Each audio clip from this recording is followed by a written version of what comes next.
There are new descriptions of epic scenes from Avengers: Doomsday. There are confirmed character visuals through merchandise leaks. And there is an explanation we have been waiting a long time for. We're breaking all of it down today, and there are details here that are going to completely change what you thought you knew about this film. Welcome to Avengers Protocol. If you're new here, subscribe right now and hit that notification bell. What's coming in the next few minutes is exactly the kind of deep analysis we do here every single day. Let's get straight into it. Let's start with the scene description generating the most anticipation right now. And it revolves around one of the most powerful characters Marvel has introduced in recent years, the Sentry, who we first saw in Thunderbolts. The actor playing him has given several interviews already, visibly excited about the role he's going to play in the new Avengers film. But we have to be honest about where the character landed in Thunderbolts.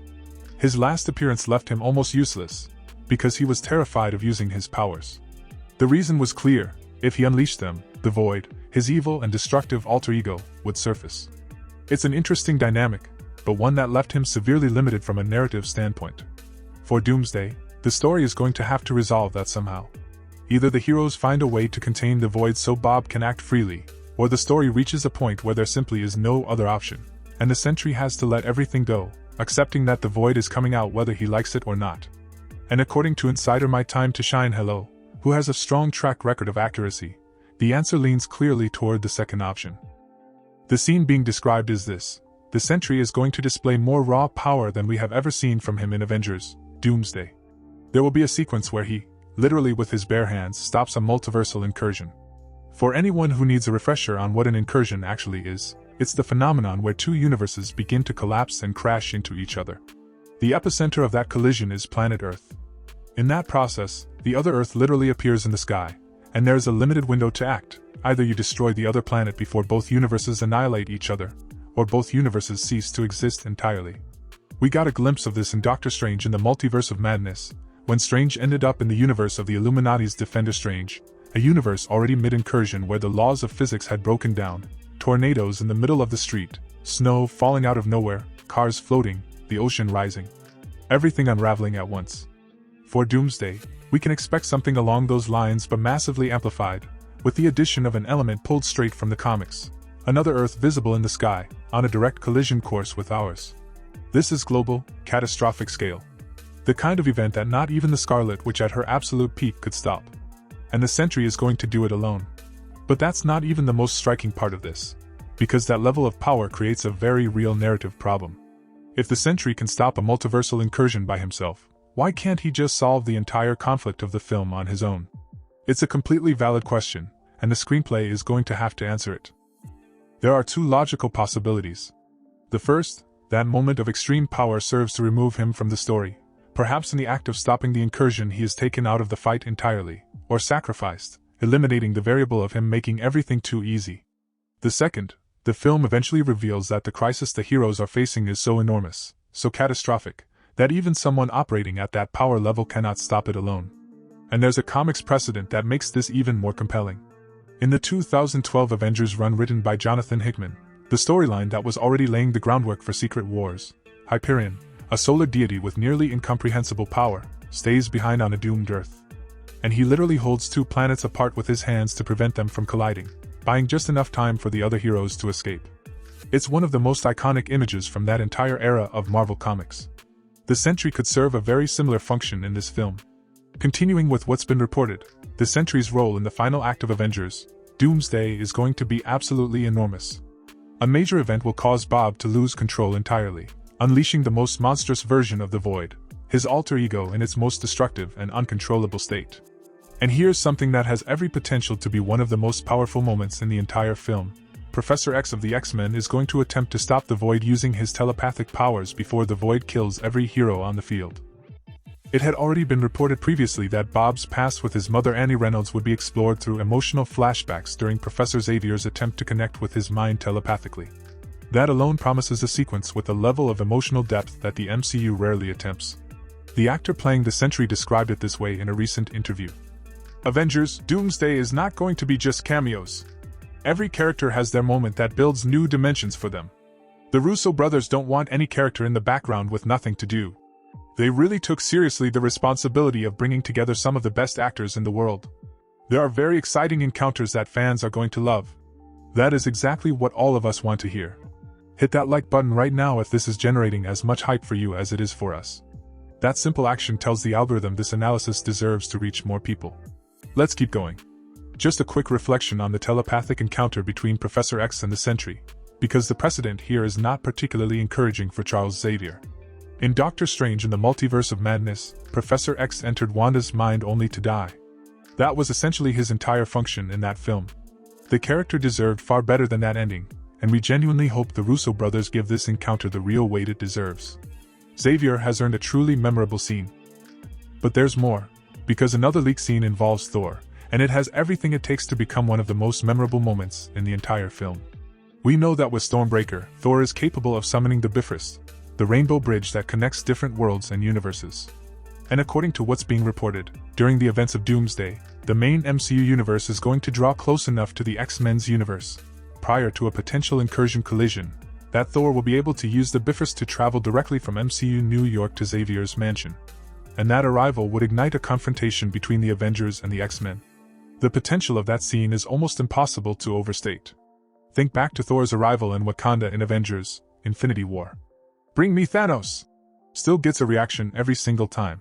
Now imagine that same level of impact, but with Thor arriving with an army of heroes to face off against the X-Men.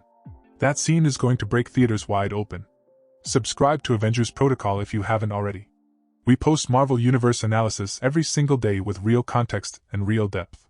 Hit that like button, turn on that notification bell, and join this community. Because the most important part of today's analysis is coming right now, and you don't want to miss it. A new toy release also revealed Thor's visual design for the film. We already knew from the teaser that he'll have short hair, very similar to the style he had in Infinity War. But now we can see he'll also be wearing a helmet that shares quite a bit of resemblance with the one from Thor: Love and Thunder. If we had to speculate, this appears to be how the character looks at some point early in the film, likely when he arrives fully armed, wielding both Mjolnir and Stormbreaker simultaneously. But we don't expect him to keep that helmet on for long. And we already know that Mjolnir is going to end up in Steve Rogers' hands at some point in the story. So it's very possible that as the film progresses, Thor adopts a different look, making this his opening visual only. Through that same toy line we can also get a cleaner look at Beast, the Human Torch, and the Thing from the Fantastic Four. Nothing radically new in terms of overall design, but there is one interesting detail: the Thing is finally going to appear without a shirt. In the Fantastic Four film, he spent the majority of the runtime in the team's full uniform. Here we see a more stripped-down version of the character, and honestly it works. Through merchandising we also have the full visual of Doctor Doom at this point. At this stage, how the character is going to look is no longer much of a secret. And continuing with the visuals, Sam Wilson's Captain America suit is going to be the blue version seen in these images. Being honest, here at Avengers Protocol we preferred the white suit Sam wore during his earlier run. But this is what we're getting. And now we arrive at the most interesting and most debated element surrounding Avengers: Doomsday. What is actually going to be Doctor Strange's role in this film? Because this is not a situation like Hulk or Spider-Man, who according to reports are skipping Doomsday and appearing in Secret Wars instead. Doctor Strange has to be in Doomsday. There is no version of this story where he isn't. It was in his own film, in the Multiverse of Madness, that the concept of the multiverse and incursions was established as the central threat. And that film ended with a post-credits scene of Strange heading into the dark dimension alongside Clea, specifically to stop incursions that he himself had caused. But lately, in the most recent rounds of rumors, we haven't heard much at all about his specific role in this story. And that silence is itself worth paying attention to. Older rumors said Doctor Doom wouldn't be acting alone, that he'd have allies. Among those possible allies, the names that came up included Peggy Carter, either the version who married Steve Rogers in another universe or a different variant entirely. A version of the Scarlet which was also mentioned. And so were Clea, and Doctor Strange himself. The comics connection lands exactly there. In Jonathan Hickman's Secret Wars 2015, Doctor Strange doesn't start out on Doctor Doom's side. But he eventually reaches a point where he sees no possible exit for the multiverse. That the only real option is a radical decision, a plan that would be enormously unpopular among the heroes. And the only one with the capacity and the power to actually execute that plan was Doctor Doom. Strange arrives at that conclusion, and he acts on it. And here is where everything connects back to what we already know about Doctor Strange in the MCU. Because the most fundamental characteristic of this character is his absolute pragmatism. In Spider-Man: No Way Home, he was fully prepared to send the villains back to their universes to die, because that's simply how things had to be. Without hesitation. It was Spider-Man who pushed back and found another way. In Doctor Strange in the Multiverse of Madness itself, we saw how different versions of the character kept arriving at the same conclusion, that there was no alternative, that they had to kill a child, America Chavez, to take her power and resolve the crisis. One of the film's central tensions was precisely America Chavez learning to trust this version of Strange, and Strange resisting the temptation to simply take her power for himself. And the Doctor Strange of the Illuminati universe went even further. He used the Darkhold and allowed himself to be corrupted by forbidden knowledge to defeat Thanos. That wasn't an accident or a moment of weakness. It's part of who he is at his core. The pattern is undeniable. If Thanos needs to be stopped, use forbidden knowledge. If a multiversal crisis needs to be resolved, kill a teenager and take her powers. If the multiverse itself needs to be saved, well, maybe helping Doctor Doom destroy a few worlds in the process is an acceptable price. That would make Doctor Strange the greatest traitor in the history of the Avengers.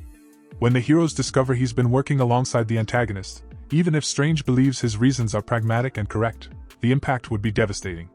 And that would set up an extraordinary redemption arc for him going into Secret Wars. Because the narrative mechanics work perfectly, in Doomsday, everyone discovers Strange has been helping the villain. In Secret Wars, when Strange sees that some heroes are still fighting back and that perhaps another way out does exist, he switches sides again, betrays Doom, and helps the heroes. The Sheriff Strange of the comics went through exactly this journey. In Doctor Strange in the Multiverse of Madness itself, we saw how different versions of the character kept arriving at the same conclusion, that there was no alternative, that they had to kill a child, America Chavez, to take her power and resolve the crisis. One of the film's central tensions was precisely America Chavez learning to trust this version of Strange, and Strange resisting the temptation to simply take her power for himself. And the Doctor Strange of the Illuminati universe went even further. He used the Darkhold and allowed himself to be corrupted by forbidden knowledge to defeat Thanos. That wasn't an accident or a moment of weakness. It's part of who he is at his core. The pattern is undeniable. If Thanos needs to be stopped, use forbidden knowledge. If a multiversal crisis needs to be resolved, kill a teenager and take her powers. If the multiverse itself needs to be saved, well, maybe helping Doctor Doom destroy a few worlds in the process is an acceptable price. That would make Doctor Strange the greatest traitor in the history of the Avengers. When the heroes discover he's been working alongside the antagonist, even if Strange believes his reasons are pragmatic and correct, the impact would be devastating. And that would set up an extraordinary redemption arc for him going into Secret Wars. Because the narrative mechanics work perfectly, in Doomsday, everyone discovers Strange has been helping the villain.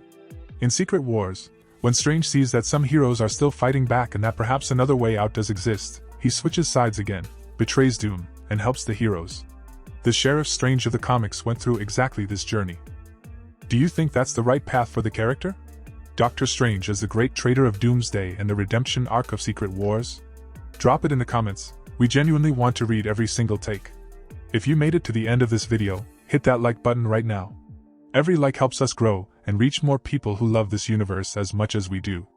And if you're still not following Avengers Protocol, there is absolutely no reason to wait any longer. Subscribe, hit that notification bell, and join the community. We post Marvel Universe analysis every single day. This is Avengers Protocol, signing out.